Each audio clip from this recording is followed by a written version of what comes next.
வணக்கம் நண்பர்களே. நம்ம டிஸ்க்ளைமர் எடுத்துக்கிறோம். நம்ம செபி ரிஜிஸ்டர் அட்வைசர் ஆர்ஐஓ கிடையாது. நம்ம இங்க பேசக்கூடியது எல்லாமே தகவலா மாத்திரமே பார்க்கப்பட வேண்டும். இது யாருக்கும் முதலீடு சம்பந்தமாகவோ, பங்குகளை வாங்கவோ, விற்கவோ நம்ம எந்த ஆலோசனையும் கொடுக்கப்படல. எல்லா தொழிலும் ரிஸ்க் இருக்கும். ரிஸ்க் புரிஞ்சுட்டு எச்சரிக்கையோட தொழில் செய்யும்போது எல்லாமே நல்லா இருக்கும். நம்மள ஆதரிக்கிற அனைத்து நல்ல உள்ளங்களுக்கும் நன்றி. வளமுடன் வாழ்க. வணக்கம் நண்பர்களே.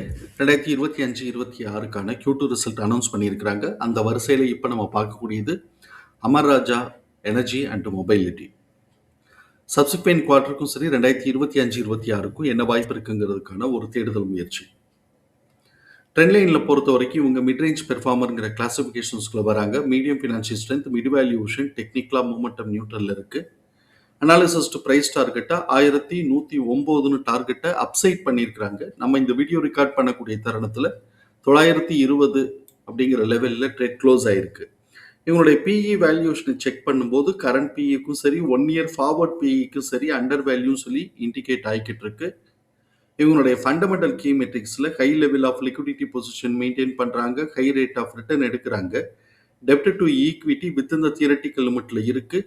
பிஇ அண்ட் பிபிஐ பொறுத்த வரைக்கும் சப்சிக்வெண்ட்டாக க்ரோத்துக்கான ஆப்பர்ச்சுனிட்டி இருக்குங்கிறது நம்மளுடைய பார்வை. 1 இயர் பீட்டா ஸ்கோர் 0.94ங்கிறதுனால நார்மல் வாலட்டாலிட்டிங்கிறத கவனத்தில் எடுத்துக்கிறோம். ட்ரெண்ட் லைனில் பார்ட்டிசிபேட் பண்ணக்கூடிய அனாலிசிஸ்டுடைய ஃபோர்காஸ்ட் எப்படி இருக்குன்னு பார்க்கலாம். ரெவென்யூ ஃபோர்காஸ்ட் ஆனுவலைஸ்டாக ஒரு 10% க்ரோத்துக்கான ஆப்பர்ச்சுனிட்டி இருக்குன்னு எதிர்பார்க்குறாங்க. இபிஎஸோட ஃபோர்காஸ்ட் ஆனுவலைஸ்டாக 10.2% க்ரோத்துக்கான ஆப்பர்ச்சுனிட்டி இருக்குன்னு எதிர்பார்க்குறாங்க. இவங்களுடைய குவார்டர்லி பெர்ஃபார்மன்ஸஸை பார்க்கும்போது இயர் ஆன் இயர் கம்பேரிசன்கிறது செப்டம்பர் 2025 செப்டம்பர் 2024 கம்பேர் பண்ணும்போது குவார்டர்லி ரெவென்யூ 6.7% இன்க்ரீஸ் ஆயிருக்கு. குவார்டர்லி நெட் ப்ராஃபிட் 17.4% இன்க்ரீஸ் ஆயிருக்கு. Q2Qன்னு வரும்போது கிட்டத்தட்ட இவங்களுக்கு ஒரு 76 கோடி ரூபாய்க்கு ரெவென்யூ இன்க்ரீஸ் ஆயிருக்கு. அதே மாதிரி நமக்கு நெட் ப்ராஃபிட் பார்த்தோம் அப்படின்னு சொன்னால் கிட்டத்தட்ட 110 கோடி ரூபாய் இன்க்ரீஸ் ஆகி 276 இருக்கு. அதனால இபிஎஸோட டிடிஎம் பார்க்கும்போது இபிஎஸ் பார்க்கும்போது கிட்டத்தட்ட 6 ரூபாய் இன்க்ரீஸ் ஆகி 15.1 அப்படிங்கிற லெவலில் இருக்கு. இபிஎஸோட டிடிஎம் 49.3 இருக்கு. இது போன குவார்டரை காட்டிலும் 2 ரூபா கூட. இப்போ இந்த இடத்துல நம்ம பார்த்தோம் அப்படின்னு சொன்னால் ஒரு 4 குவார்டராக பார்க்கும்போது டிக்ரீஸ் ட்ரெண்டை மெயின்டைன் பண்ணிக்கிட்டு இருந்தவே இப்போ 2 ரூபா கூட எடுத்திருக்கிறான். இது இன்க்ரிமெண்டல் ட்ரெண்டானா இந்த குவார்டர் கூடி இருக்கிறான். சப்சிக்வெண்ட்டாக இதே கன்சிஸ்டண்ட்டாக இன்க்ரீஸ் ஆகிக்கிட்டே வந்தாங்கன்னா தான் நம்ம அது ஒரு ட்ரெண்ட் பிஹேவியர் நம்ம சொல்ல முடியும். இப்போ இருக்கக்கூடிய கண்டிஷன்ஸில் இது ட்ரெண்டா அப்படின்னு சொன்னால் அது நம்மளால் உறுதியாக சொல்ல முடியாது.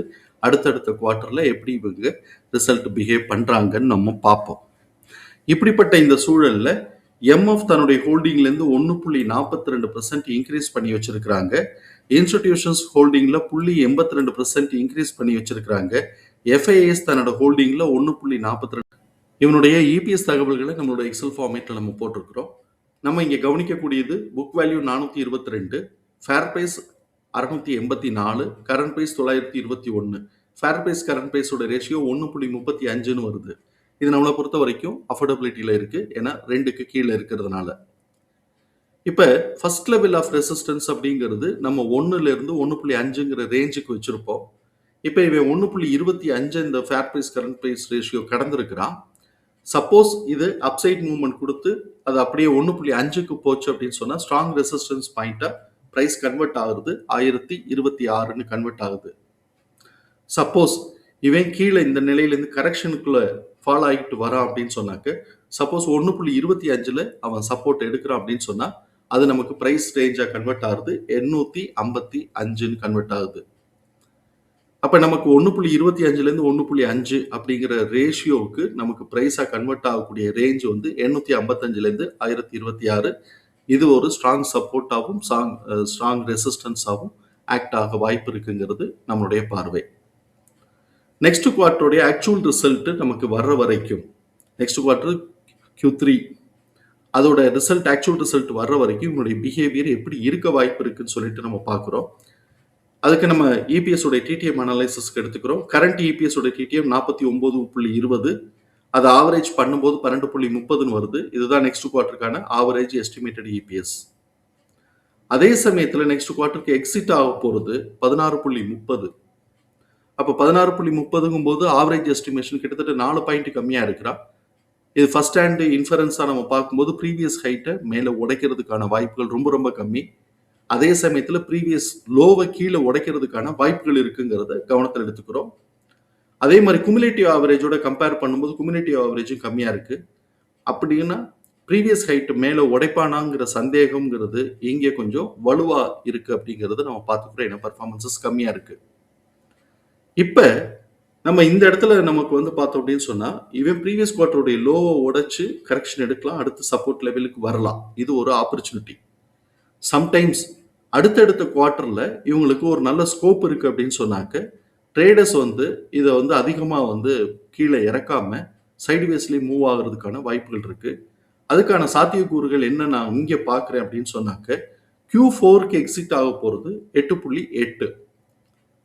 இப்ப இவன் இதே டபுள் டிஜிட்டையே ஃபாலோ பண்ணிட்டு வந்தான்னா, ஆவரேஜ் டபுள் டிஜிட்டையே ஃபாலோ பண்ணிட்டு வந்தான்னா, இந்த இடத்துல வந்து நமக்கு Q4ல இன்கிரிமெண்ட் அது இது வந்து இபிஎஸ் உடைய டிடிஎம் பார்த்தோம்னாக்க, அது நமக்கு வந்து ப்ரொஜெக்ஷன் வந்து இன்கிரிமெண்டலா மாறும்.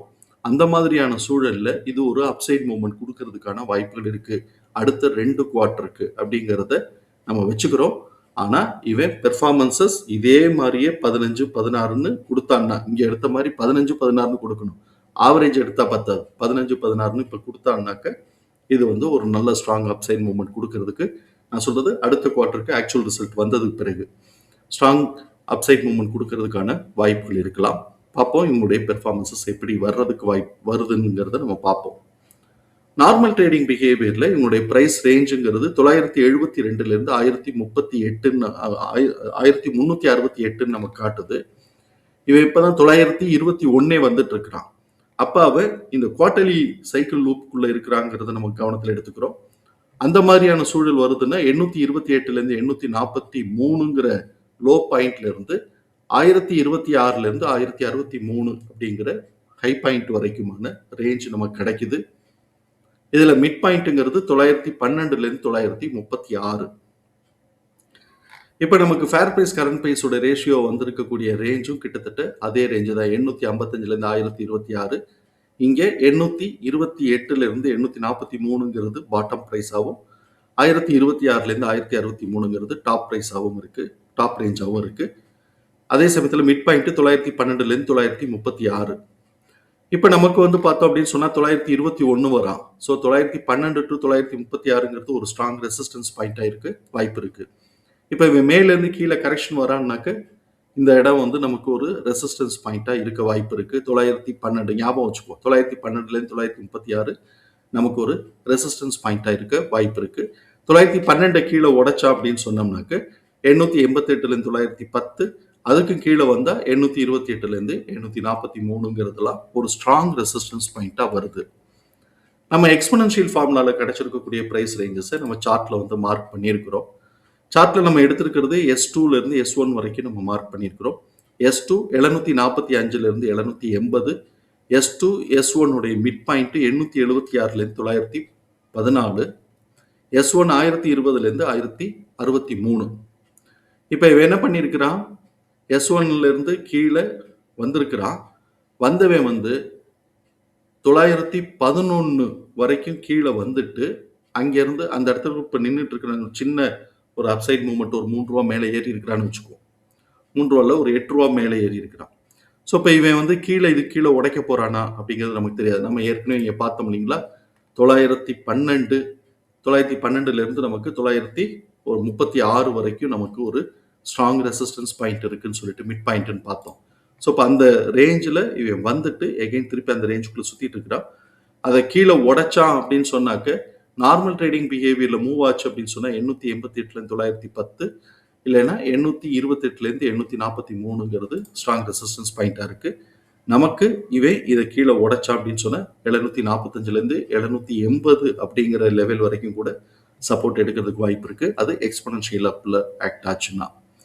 ஸோ இப்போ இந்த இடத்துல அடுத்த குவார்ட்டருடைய ரிசல்ட் கொஞ்சம் இதே நம்ம எதிர்பார்க்கிற மாதிரி ஒரு 15 அப்படிங்கிற ரேஞ்சுக்கெல்லாம் கொடுத்தாங்க அப்படின்னு சொன்னா எக்ஸிட் ஆக போறதை காட்டிலும் இது வந்து கூடவே இருக்கிறதுனால எந்த இடத்துல சப்போர்ட் எடுக்கிறானோ அங்கிருந்து இது அப்சைட் மூவ்மெண்ட் கொடுக்கறதுக்கு வாய்ப்பு இருக்கும். அந்த மாதிரியான சூழல்ல எப்படி பெர்ஃபார்ம் பண்ணியிருக்கிறாங்களோ அதுக்கு ஏற்ற மாதிரி நம்ம மார்க் பண்ணிக்கலாம்.